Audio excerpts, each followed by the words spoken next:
Welcome back to Hawkeye Skunk Works, and in this video, well, we're not actually going to do what I thought we were going to be doing in this video, as you'll see.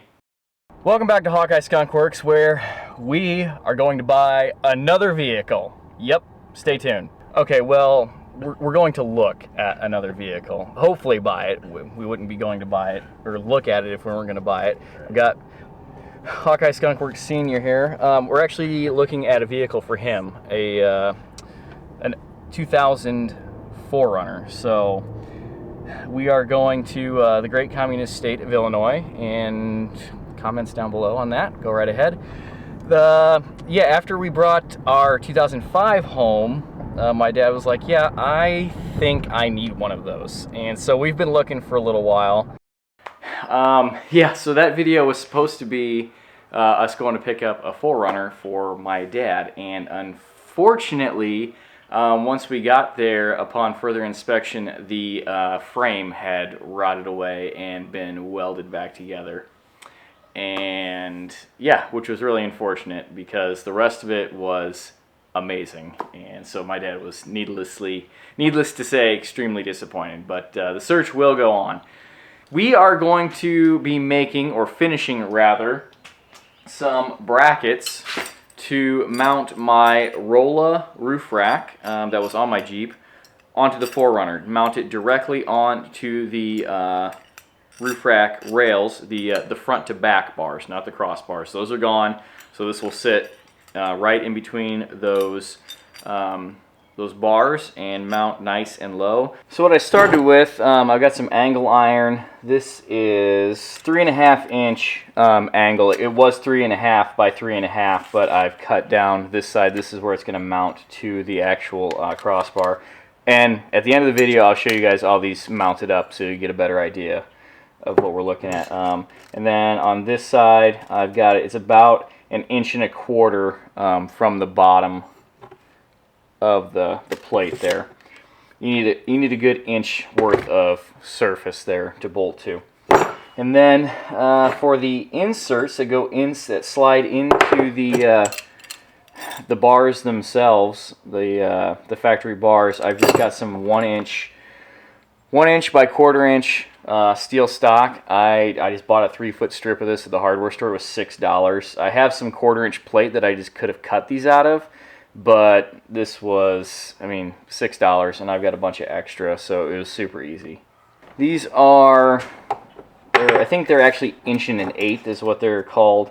Yeah, they're 1.125" 1/4 inch U-bolts. You could have used heavier duty stuff if you wanted. The bars, the side bars on that roller rack are 1 inch diameter, so these are perfect. There's a little bit of excess threads, but depending on how low you mount that to your roof, you may have to cut that on, or cut those off.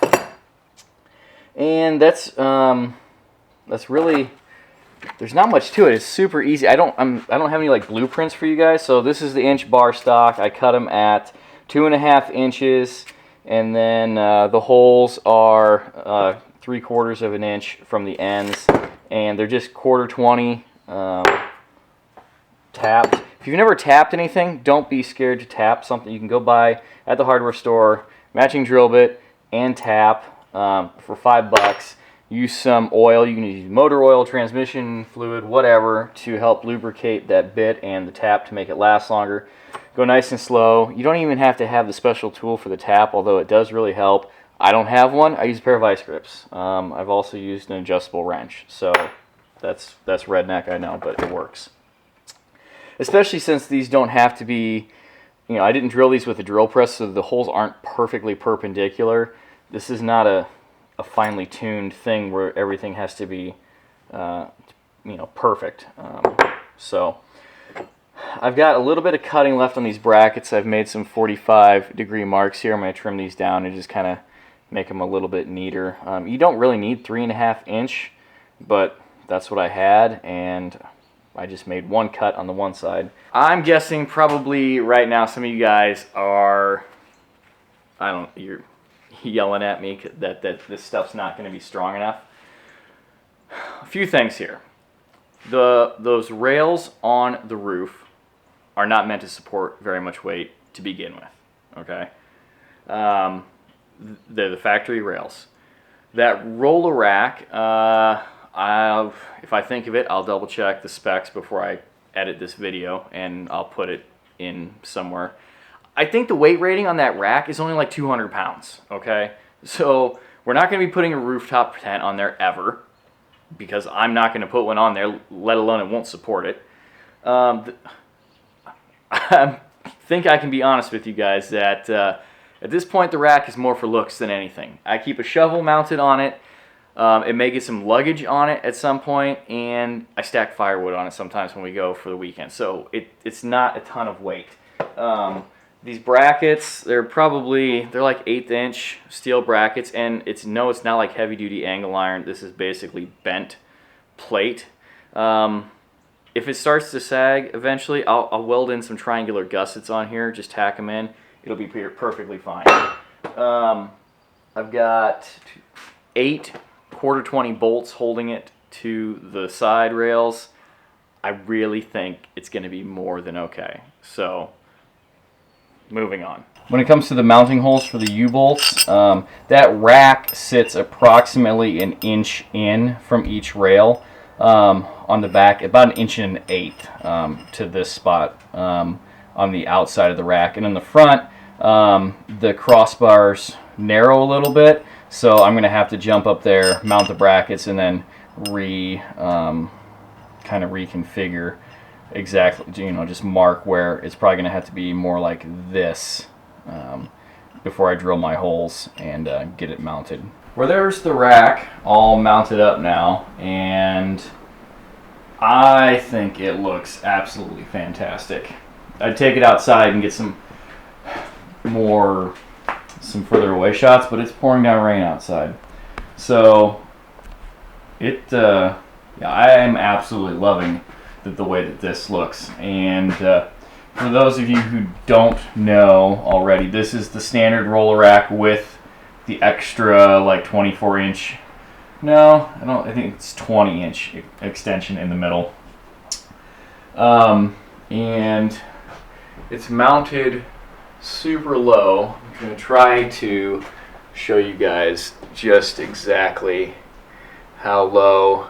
There's like 3 bars in the middle that are probably 3/8 of an inch from touching the roof line, and that should be perfectly okay. Like I said, this is not supposed to hold that much weight. I'm gonna hop up here. So it's like these 3 bars right here. And I suppose going back, I might do some things differently. And I still haven't painted these because I'm going to let it ride for a few days, just kind of see how it goes, if I need to make any adjustments. Yeah, I got my shovel mounted over there with the Quick Fists. Highly recommend Quick Fists also if you guys have never used them. They work good when it's super freezing cold out. They work good when it's hot. I've had no deterioration in these out in the weather for several, year and a half now in all the seasons.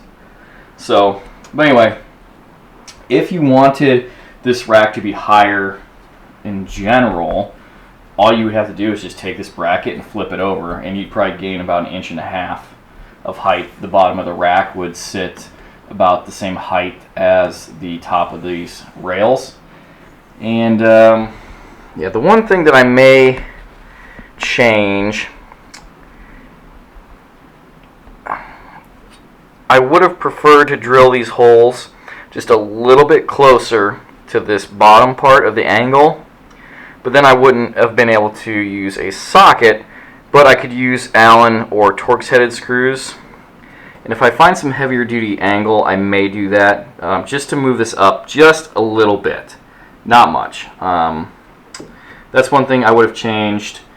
And I did have to actually bend these a little bit tighter than a 90-degree angle, again, to lift this up off of the roof.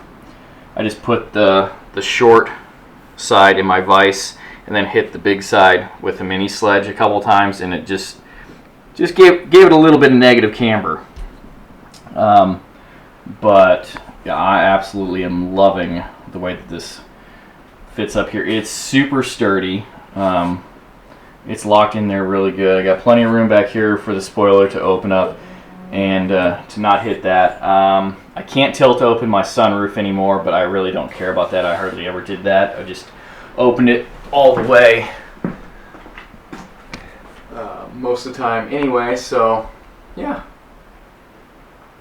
Well, I hope you guys enjoyed that. If you have any questions or if you want to get in contact with me and have me write down in an email or something, you know, the dimensions to the best of, you know, what I can for you guys, I'd be happy to do that. You can email me, hawkeyeskunkworks@gmail.com, or comment below, or on Facebook or Instagram.